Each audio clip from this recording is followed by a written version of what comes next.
श्री गणेशाय नमः। श्री जानकी वल्लभो विजयते। श्रीमद् वाल्मीकि रामायण 15वां सर्ग। ऋषि श्रृंग द्वारा राजा दशरथ के पुत्रेष्ट यज्ञ का आरंभ। देवताओं की प्रार्थना से ब्रह्मा जी का रावण के वध का उपाय ढूंढ निकालना तथा भगवान विष्णु का देवताओं को आश्वासन देना।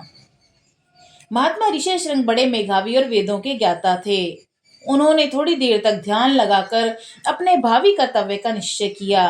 फिर ध्यान से विरत हो वे राजा से इस प्रकार बोले। महाराज, मैं आपको पुत्र रत्न की प्राप्ति कराने के लिए अथर्ववेद के मंत्रों से पुत्रेष्टि नामक यज्ञ करूंगा।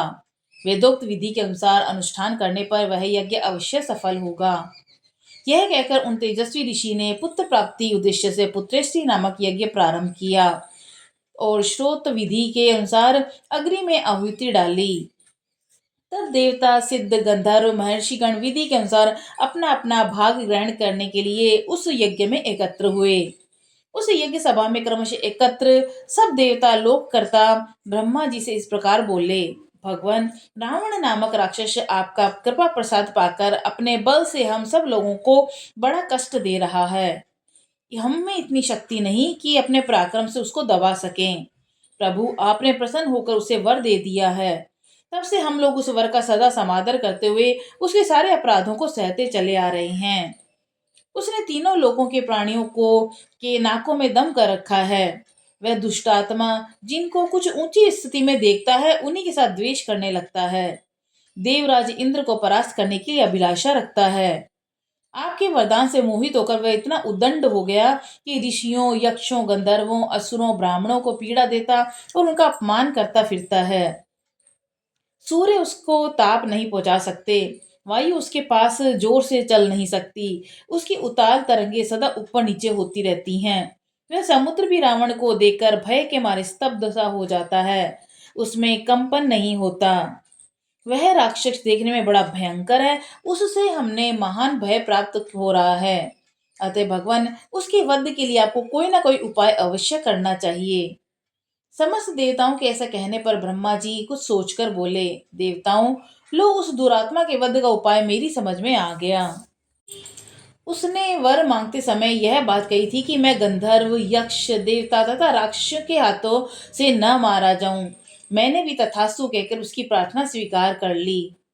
मनुष्यों को तो वह तुच्छ समझता था, इसलिए उनके प्रति अवहेलना होने के कारण उनसे अवध्य होने का वरदान नहीं मांगा। इसीलिए अब मनुष्य के हाथ से ही उसका वध होगा। मनुष्य के सिवा दूसरा कोई उसकी मृत्यु का कारण नहीं है।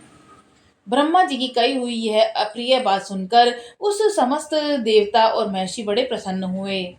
इसी समय महान तेजस्वी जगतपति भगवान विष्णु भी मेघ के ऊपर स्थित हुए सूर्य के भांति गरुड़ पर सवार होकर वहां आ पहुंचे।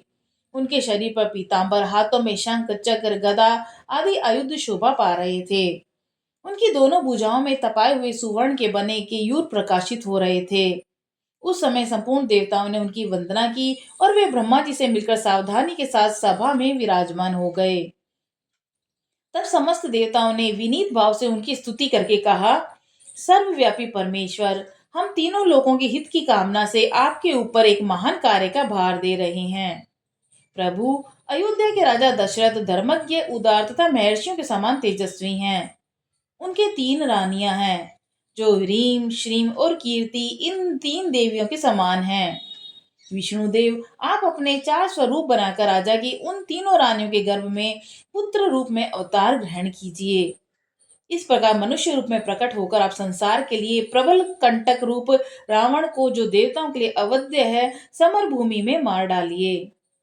वह मूर्ख राक्षस रावण अपने बढ़े हुए पराक्रम से देवता, गंधर्व, सिद्ध तथा श्रेष्ठ महर्षियों को बहुत कष्ट दे रहा है। उस रौद्र निशाचर ने ऋषियों को तथा नंदन वन में क्रीड़ा करने वाले गंधर्वों, अप्सराओं को भी स्वर्ग से भूमि पर गिरा दिया है। इसीलिए मुनियों सहित हम सब सिद्ध, गंधर्व, यक्ष, देवता उसके वध के लिए आपकी शरण में आए हैं।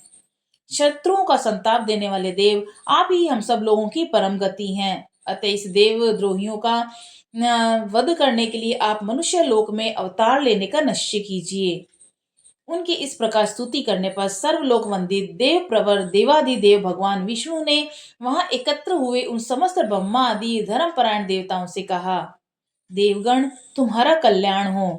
तुम भय को त्याग दो। मैं तुम्हारे हित करने के लिए रावण को पुत्र, पौत्र, अमात्य, मंत्री, बंधु बांधों सहित युद्ध में मार डालूंगा। देवताओं तथा ऋषियों को भय देने वाले क्रूर और दुर्धर्ष राक्षस का नाश करके मैं 11,000 वर्षों तक इस पृथ्वी का पालन करता हुआ मनुष्य लोक में निवास करूंगा।